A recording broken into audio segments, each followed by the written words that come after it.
En el nombre del Padre, del Hijo y del Espíritu Santo. En la anterior meditación hablé de Dios como creador y del mundo como creación de Dios.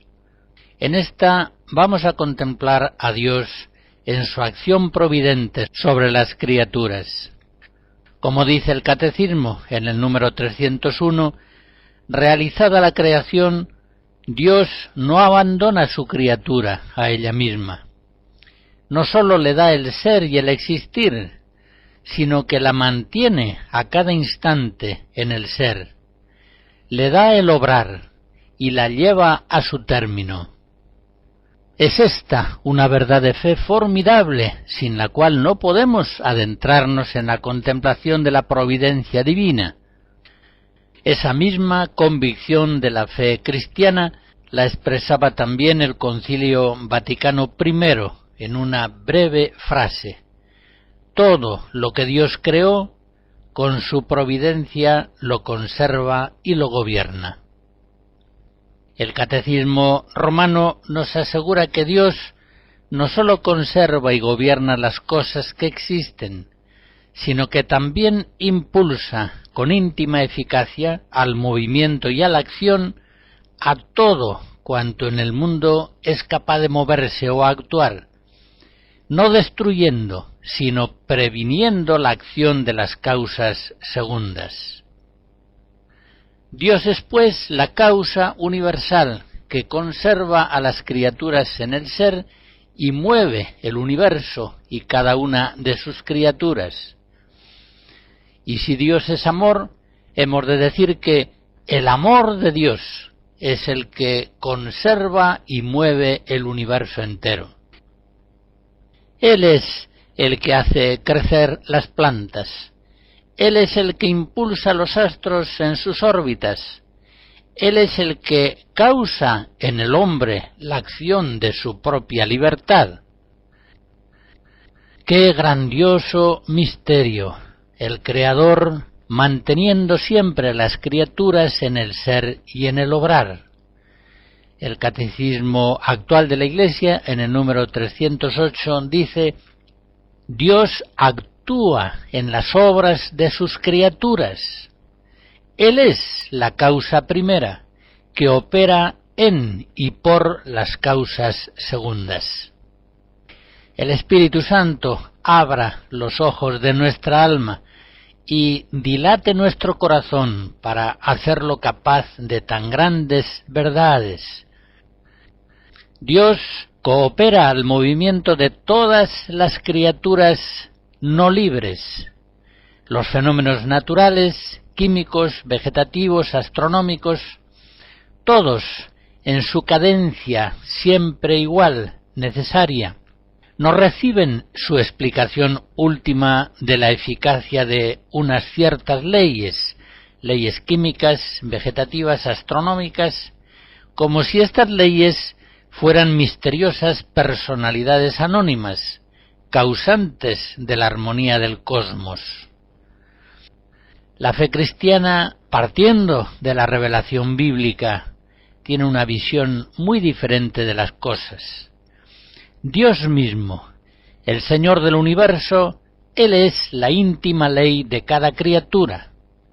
Es Él quien perpetuamente les está dando el ser y el obrar. En el Catecismo de la Iglesia, en el número 304, se nos dice que así vemos al Espíritu Santo, autor principal de la Sagrada Escritura, atribuir con frecuencia a Dios acciones sin mencionar causas segundas. Y esto no es una manera de hablar primitiva, sino un modo profundo de recordar la primacía de Dios y su señorío absoluto sobre la historia y el mundo. Hasta aquí el Catecismo. Por tanto, la Biblia dice muy bien, perfectamente, lo dice sin ninguna ingenuidad teológica, que es Dios quien esparce la escarcha como ceniza, hace caer el hielo como migajas, y con el frío congela las aguas, envía una orden y se derriten, sopla su aliento y corren hacia el mar. Salmo 147. Y también es igualmente propio el modo de hablar de Jesús, cuando nos dice que es Dios quien hace salir el sol, quien hace llover y alimenta y viste a sus criaturas. Mateo 5, Mateo 6. Y si es cierto que Dios en forma universal coopera al ser y al movimiento de todas las criaturas no libres, Dios evidentemente coopera también a la acción de todas las criaturas libres. Como nos dice el Catecismo en el número 307, Dios concede a los hombres poder participar libremente en la providencia divina, no sólo por sus acciones y oraciones, sino también por sus sufrimientos. Por tanto, ninguna acción del hombre puede producirse sin el concurso divino, pues, como dice San Pablo, Hechos 17, en Dios vivimos, nos movemos y somos. Es este, sin duda, un gran misterio de muy difícil investigación teológica. ¿Cómo Dios puede mover la libertad del hombre sin destruirla? Sin embargo, aunque no sepamos explicarlo, este misterio conceptualmente, sabemos que es así. Y lo sabemos desde antiguo. En Isaías 26, el profeta dice: «Cuanto hacemos, eres tú quien para nosotros lo hace». Santo Tomás explica en la Suma cómo Dios mueve las causas segundas necesarias inanimadas sin destruir su causalidad, sino más bien produciéndola, y del mismo modo mueve a las causas libres, a los hombres, sin destruir su libertad, sino precisamente confiriéndosela, causando en él esa libertad. Estamos ciertos en la fe, así lo dice San Pablo en Filipenses 2, de que Dios es el que obra en nosotros el querer y el obrar según su beneplácito. Es necesario que recordemos estas verdades reveladas antes de entrar en la contemplación del misterio de la providencia divina.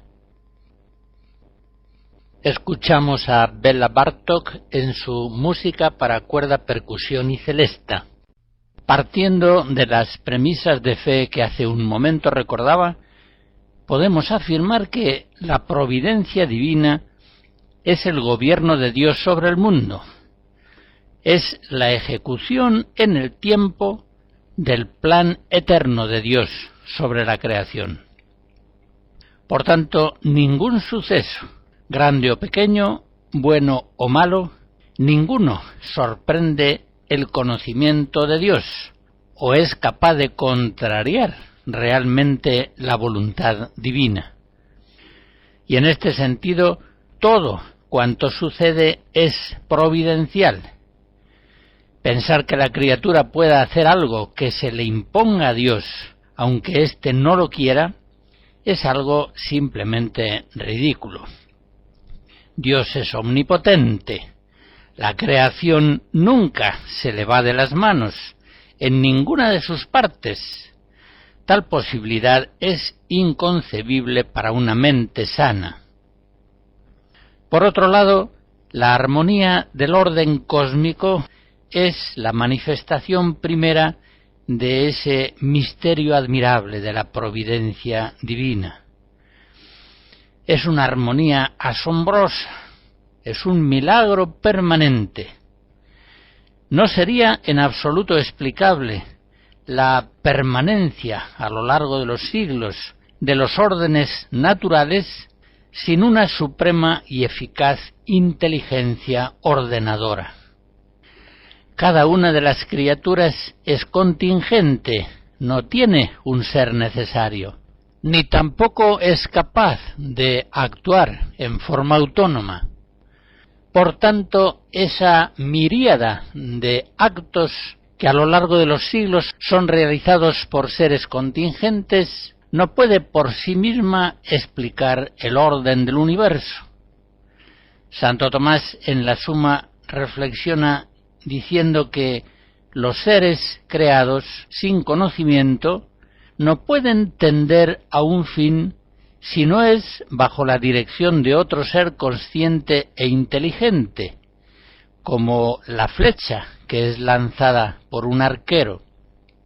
En consecuencia, existe un ser inteligente, a quien llamamos Dios, que ordena al fin todas las cosas naturales.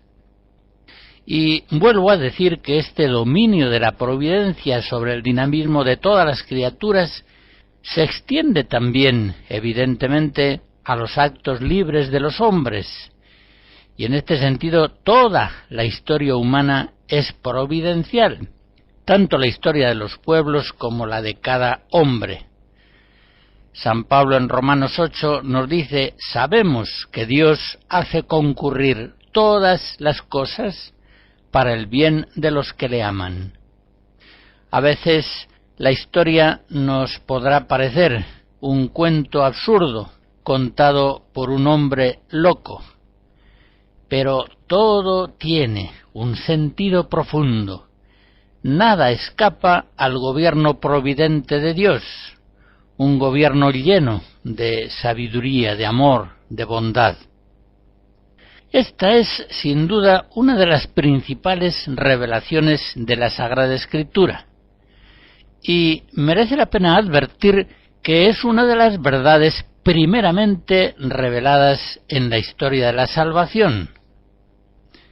Así como hay realidades tan importantes como el misterio de la muerte, que solamente en la plenitud de los tiempos en Jesucristo serán objeto de una revelación plena, podemos en cambio decir que el misterio de la acción providente de Dios en el mundo y en la historia de los hombres es una verdad revelada ya desde el principio. Podemos recordar la historia de José, que fue vendido por sus hermanos como esclavo a unos mercaderes madianitas. En esa historia vemos cómo todo un conjunto de circunstancias, cada una de ellas perfectamente contingente y muchas de ellas criminales, todo ese conjunto conduce a que José llegue a ser ministro del faraón y a que finalmente pueda recibir en Egipto a sus hermanos, cuando se produce en la tierra de Israel un hambre muy grande. Pues bien, José es plenamente consciente de que su vida es un despliegue misterioso de la providencia divina.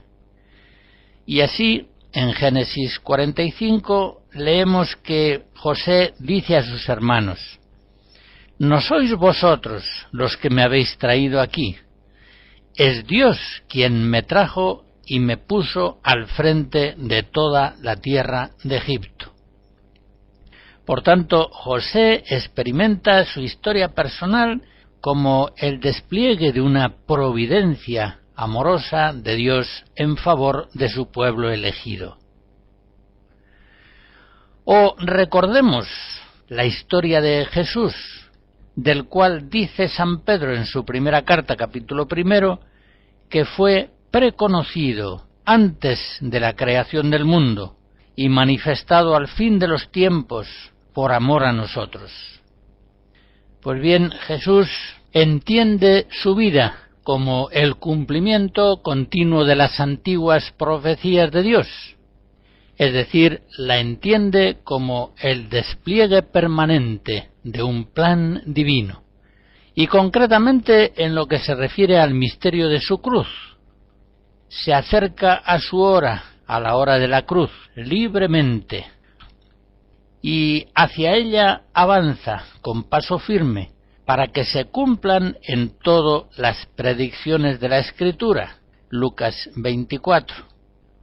De este modo, Él es el misterio escondido desde los siglos en Dios, y en Él se realiza exactamente el plan eterno que Dios, conforme a su beneplácito, se propuso realizar en Cristo en la plenitud de los tiempos. Éfesos 1. En la pasión, concretamente, ese desbordamiento de los pecados humanos no es capaz de torcer ni desviar el designio providencial divino. Por el contrario, todo ese cúmulo de pecados viene a dar cumplimiento histórico a las profecías que anunciaban el plan de Dios. En Hechos 4 leemos: se aliaron Herodes y Poncio Pilato con los gentiles y el pueblo de Israel contra tu santo siervo Jesús, tu ungido, y así realizaron el plan que tu autoridad había de antemano determinado. Por tanto, en la historia de Jesús, también en el misterio de su cruz, todo es despliegue providencial del plan divino. Y evidentemente esa providencia de Dios que hemos visto cumplida en dos ejemplos, la historia de José y la historia de Jesús, es una providencia que se cumple infaliblemente en todos y cada uno de los hombres. Y se cumple en una providencia divina infalible. Precisamente es infalible porque es universal. Nada hay en la creación que pueda desconcertar los planes de Dios. Él mismo nos lo asegura en la profecía de Isaías, en el capítulo 14, cuando dice: sí, lo que yo he decidido llegará, lo que yo he resuelto se cumplirá. Si Yahvé Sebaot toma una decisión, ¿quién podrá frustrarla? Si él extiende su mano, ¿quién la apartará? Y en el capítulo 46 dice: de antemano yo anuncio el futuro, por adelantado lo que aún no ha sucedido. Yo digo, mi designio se cumplirá, mi voluntad la realizo. Lo he dicho y haré que suceda, lo he dispuesto y lo realizaré. La providencia de Dios gobierna no solamente las cosas grandes e importantes, también las mínimas. Todas, grandes o pequeñas, están sujetas a su voluntad providente. El Catecismo de la Iglesia, en el número 303, dice que el testimonio de la Escritura es unánime. La solicitud de la divina providencia es concreta e inmediata. Tiene cuidado de todo, de las cosas más pequeñas hasta los grandes acontecimientos del mundo y de la historia. Es la verdad de la providencia que Jesús nos enseña con palabras muy sencillas. En Mateo 10 dice: ni un solo gorrión caerá al suelo sin que lo disponga vuestro Padre. En cuanto a vosotros, hasta los pelos de la cabeza están contados. Y quiero hacer notar que este gobierno de la providencia divina sobre la historia humana ha sido concedido al Verbo encarnado, a Cristo glorioso, ascendido a los cielos y sentado a la derecha del Padre. A él le ha sido dado todo poder en el cielo y en la tierra. Mateo 28. Y es él, Jesucristo, Rey del universo, quien tiene un dominio absoluto sobre todo cuanto sucede en el mundo, grande o pequeño. No hay para él sucesos fortuitos. Él es, efectivamente, el Rey de los Reyes, el Señor de la historia humana. Por otra parte, cuando afirmaba hace un momento la enseñanza cristiana acerca de que la providencia de Dios se extiende tanto sobre lo grande como sobre lo pequeño, enseñaba una verdad que es evidente. Si el Señor no gobernara con su providencia las cosas pequeñas, no podría gobernar las cosas grandes. Pongo un ejemplo que es clásico. Del clavo de una herradura de caballo que ha sido puesto con torpeza o con perfección, puede depender que un mensajero alcance a pedir refuerzos para una batalla. Y de esta batalla puede depender la victoria o la caída de un imperio. De la suerte histórica de este imperio depende que durante siglos unas naciones, por ejemplo, sean cristianas o vengan a ser musulmanas. Esto nos hace ver que la historia de las naciones puede estar dependiente de un clavo, del clavo de la herradura del caballo de un mensajero. Y la providencia divina gobierna a quien lo puso, y de este modo, gobernando sobre lo pequeño, domina sobre el curso de la historia de los pueblos. Como dice el Salmo 46, Dios reina sobre las naciones.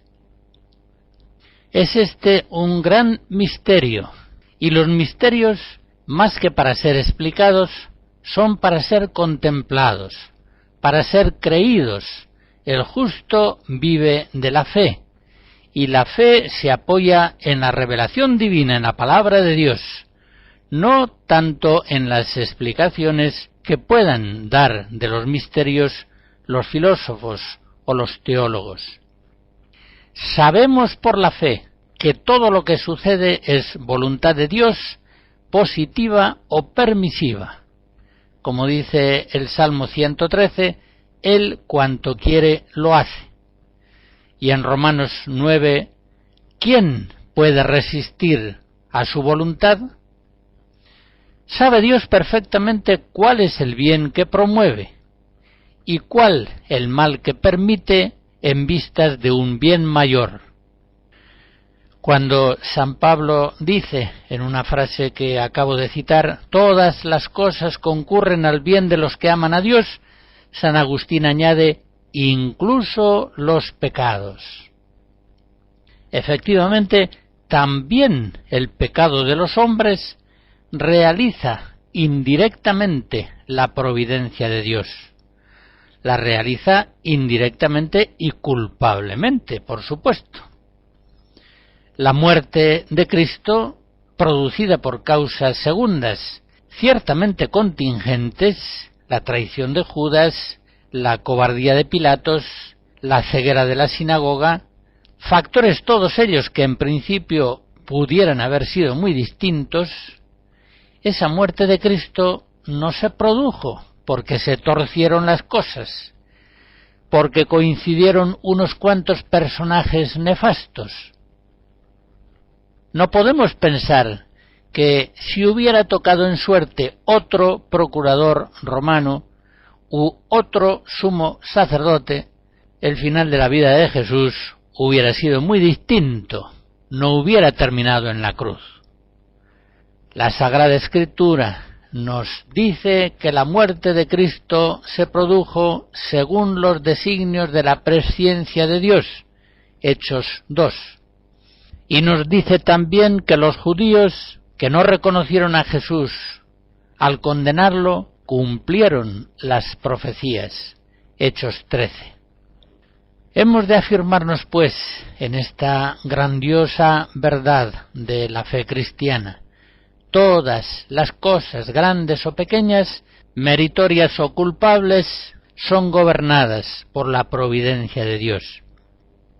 Y al mismo tiempo que hacemos esa afirmación de nuestra fe, afirmamos también lo que ciertamente nos enseña la fe, que el Señor gobierna a sus criaturas con una providencia infinitamente amorosa y eficaz. El Salmo 144 nos dice que Él es cariñoso con todas sus criaturas, que su reinado es un reinado perpetuo y su gobierno va de edad en edad. Por tanto, toda nuestra historia, personal o comunitaria, salud o enfermedad, victoria o derrota, encuentro o alejamiento, todo está regido providentemente por un Dios que nos ama y que todo lo domina como Señor del cielo y de la tierra. Ni siquiera el mal, ni siquiera el pecado del hombre es capaz de alterar la providencia divina, desconcertándola. Hemos podido comprobarlo al recordar el misterio de la cruz. Del mayor mal de la historia humana, que es la cruz, saca Dios el mayor bien para todos los hombres. San Agustín, gran teólogo de la providencia divina, dice que así como los hombres malos usan mal de las criaturas buenas, así el Creador bueno sabe usar bien de los hombres malos. El Creador de todos los hombres sabe lo que debe hacer con ellos. El pintor sabe dónde poner el color negro para que salga un hermoso cuadro. Y no sabrá Dios dónde poner al pecador para que haya orden en el mundo. Hasta aquí San Agustín.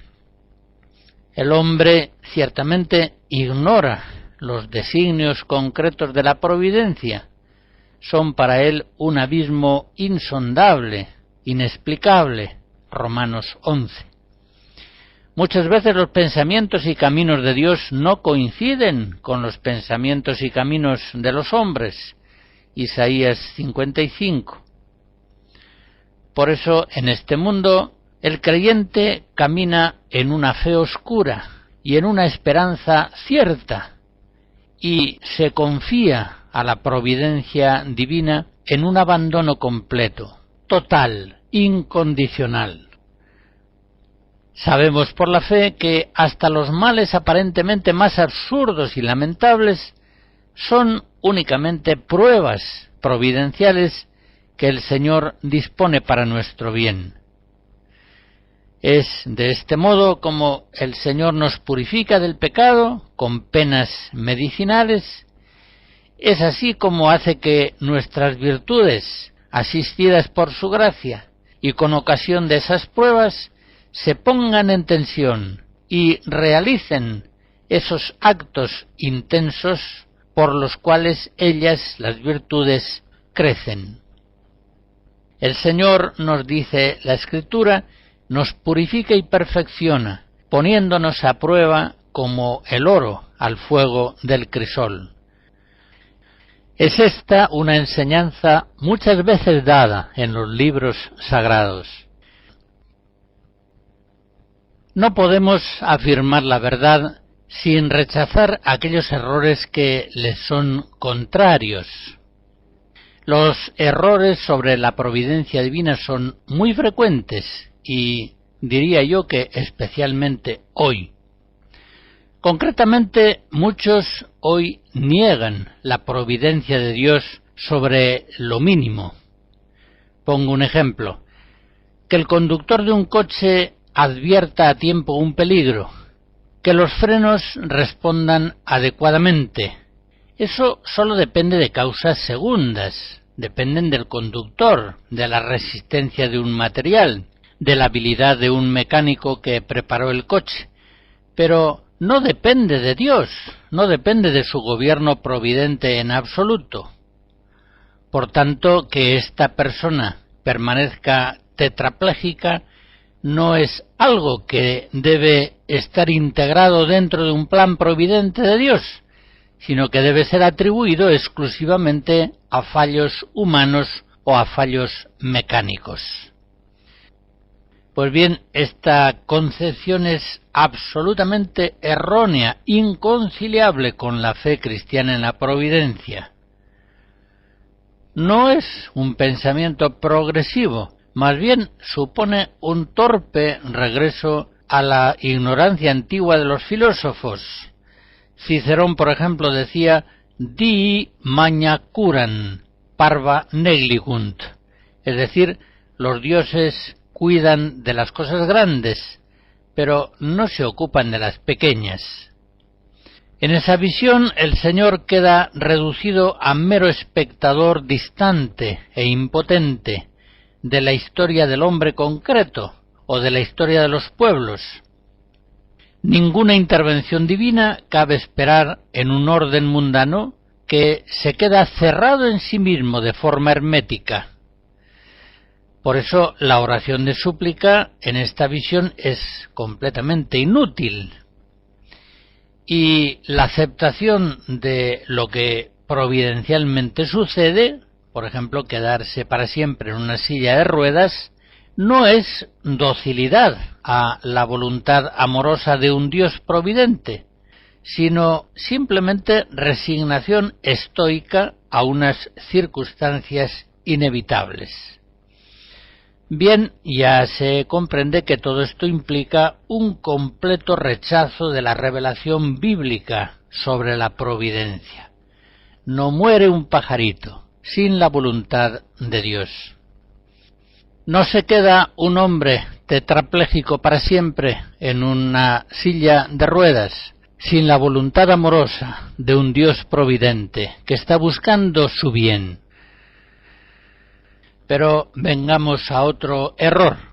Algunos acusan a Dios y blasfeman contra Él con ocasión de su providencia sobre el mundo, que ellos estiman terriblemente cruel, injusta o quizá inexistente. Tampoco esta actitud tiene nada que ver con el Evangelio. Si alguna vez nosotros, desde el fondo de nuestro dolor, nos atrevemos a preguntar a Dios sobre ciertos males nuestros o ajenos que nos resultan dolorosos, incomprensibles, no hacemos esas preguntas agresivamente, sino con ánimo filial, desde la humildad y la confianza, dispuestos a recibir dócilmente la respuesta o incluso el silencio de Dios. Aunque no entendamos nada, nos fiamos del Señor y de su providencia totalmente. He aquí la esclava del Señor, hágase en mí según tu palabra. Reconocemos que el Señor no tiene por qué darnos explicaciones sobre cómo gobierna providentemente nuestra vida o el curso de la historia. En este sentido, decía San Pablo en Romanos 9, «Hombre, ¿quién eres tú para pedir cuentas a Dios? ¿Acaso la pieza de barro dirá el alfarero, ¿por qué me hiciste así?» Por lo demás, si de verdad creemos que la cruz de Cristo es providencial, ya con eso estamos curados de espanto ante todo lo que suceda, por malo que fuere. Guardémonos, pues, de acusar a Dios. Ningún problema habría si Dios hubiera hecho al hombre necesariamente bueno, como las piedras, las plantas o los astros. Pero quiso Dios hacerlo a imagen suya, quiso hacerlo libre, con todos los riesgos y grandezas que ello implica. Y por supuesto con posibilidad tanto de méritos admirables como de culpas y de crímenes abominables. Y la providencia de Dios dispuso así las cosas previendo un Redentor, que haría sobreabundar la gracia donde abundó el pecado. Romanos 5. Guardémonos, pues, de mirar acusativamente y con amargura la providencia divina, que sin duda alguna es con nosotros 1000 veces más suave de lo que merecen nuestras culpas. En el Salmo 102 leemos: «No nos trata como merecen nuestros pecados, no nos paga según nuestras culpas. Como se levanta el cielo sobre la tierra, se levanta su bondad sobre sus fieles. Como dista el oriente del ocaso, así aleja de nosotros nuestros delitos. Como un padre siente ternura por sus hijos, siente el Señor ternura por sus fieles, porque Él conoce nuestra masa, se acuerda de que somos barro». Un tercer error contra la providencia. No intentemos forzar los planes de la providencia de Dios, ni siquiera con oraciones que están llenas de exigencia, que vienen a ser a veces como chantajes inadmisibles. Que baje ahora de la cruz para que veamos y creamos. Marcos 15. Recuerdo como ejemplo la situación de aquellos judíos que estaban sitiados por los asirios en Betulia. Ellos flaquearon en su esperanza y se atrevieron a exigir a Dios su liberación. Lo emplazaron: o nos salvas en 5 días o entregamos la ciudad. Pero el Espíritu Santo suscitó a Judith, una mujer llena de fe y de confianza en la providencia. Ella dijo a los judíos: ¿quién sois vosotros para tentar a Dios? ¿Al Dios omnipotente pretendéis poner a prueba? De ningún modo, hermanos, irritéis al Señor, Dios nuestro, que si no quisiere ayudarnos en los 5 días, poder tiene para protegernos en el día que quisiere, o para destruirnos en presencia de nuestros enemigos. No pretendáis forzar los designios del Señor Dios nuestro, que no es Dios como un hombre que se mueve por amenazas. Por tanto, esperando la salvación, clamemos a Él para que nos socorra, y Él escuchará nuestra súplica, si le place hacerlo. Es indudable que la espiritualidad providencial es uno de los aspectos más importantes de la espiritualidad cristiana. Voy a mostrar, pues, algunos rasgos principales de esta espiritualidad. En primer lugar, el misterio de la providencia debe ser contemplado en toda su majestuosa grandeza, en toda su belleza fascinante.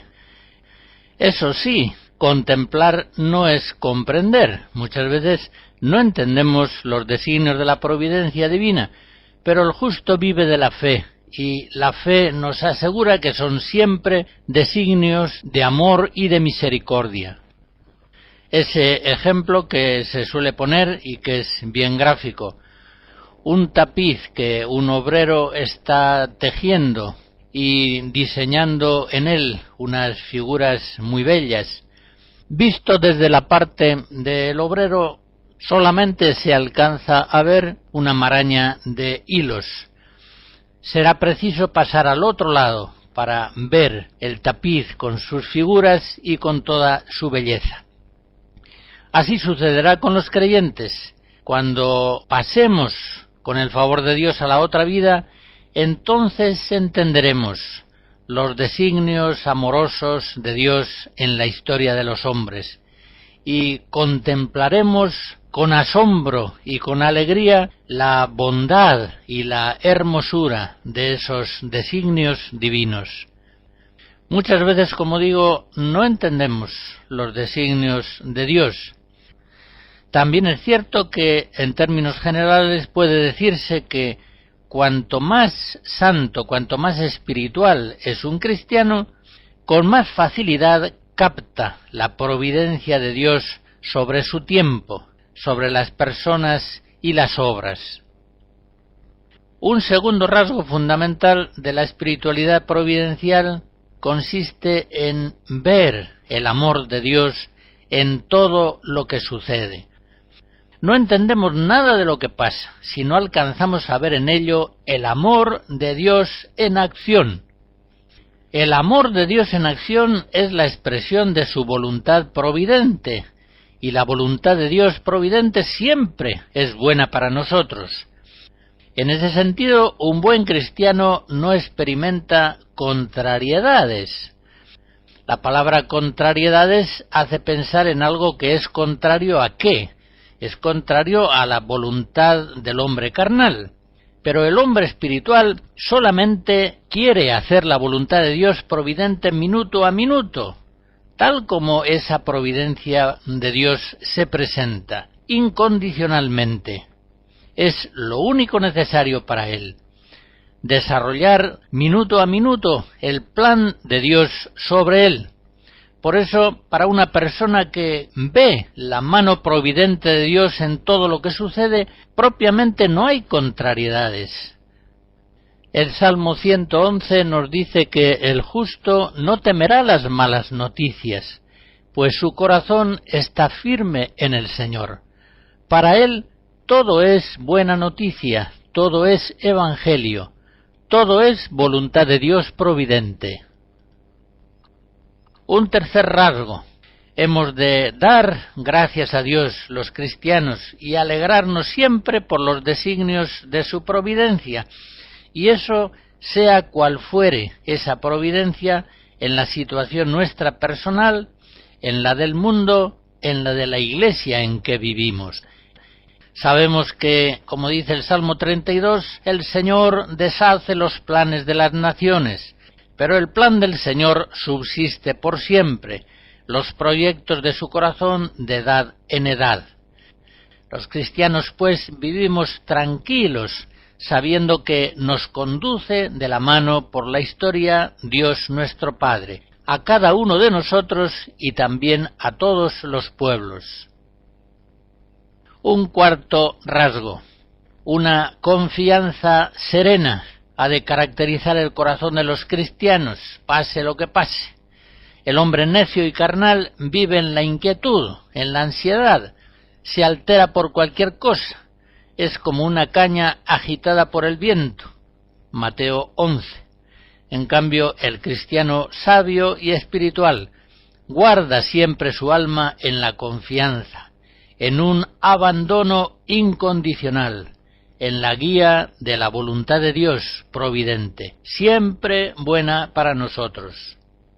Si Él ha querido hacerse Padre nuestro, si Él ha querido hacernos hijos suyos, Él cuidará de nosotros.